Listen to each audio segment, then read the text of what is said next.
કૃષ્ણ, રાધે રાધે, જય દ્વારકાધીશ, હર હર મહાદેવ। મિત્રો, સ્વાગત છે તમારું મારા નવા બ્લોગમાં। સવારના 9:30 વાગી ગયા છે। તમારું બધાને ગુડ મોર્નિંગ। તમે બધા મસ્ત છો, ફર્સ્ટ ક્લાસ હશો એવી આશા રાખું છું। હું પણ મસ્ત છું અને 9:30 વાગી ગયા છે અને અત્યારે જસ્ટ પાણી ભરીને ઝાડુ બાડું ઘરમાં માર્યું, બધું સાફ કર્યું।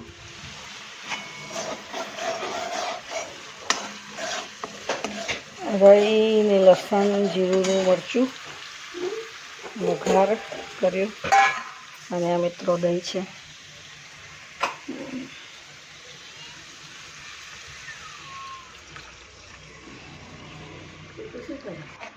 જો મસ્ત દહીંનો વઘાર કર્યો, મસ્ત રાઈ અને લીલું મરચું,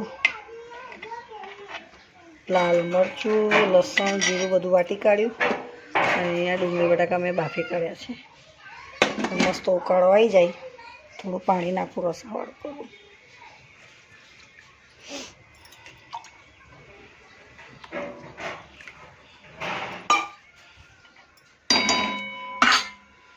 નિમક નાખી દઉં।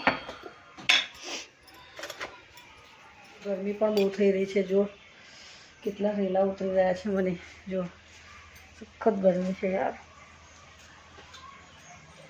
આવી ગરમીમાં અહીંયા જમવાનું બનાવવાનું। મિત્રો, બાજરીનો આટો મમ્મી લોટ લઈને આવ્યા તો બાજરીના રોટલા બનાવું છું અને દહીં બટાકાનું શાક, ડુંગળી બટાકાનું શાક ને દહીંવાળું વઘારી કાઢ્યું છે અને અહીંયા રોટલા બનાવું છું।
જો ડુંગળી બટાકાનું શાક દહીં નાખીને અને બાજરીના રોટલા।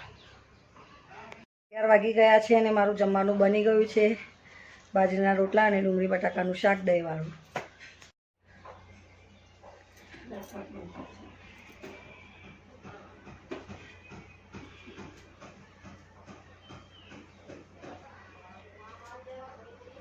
તો જમવાનું મિત્રો બનાવી દીધું છે। તો હવે પહેલાં કાનાને જમાડી લઈએ અને પછી અમે જમીએ।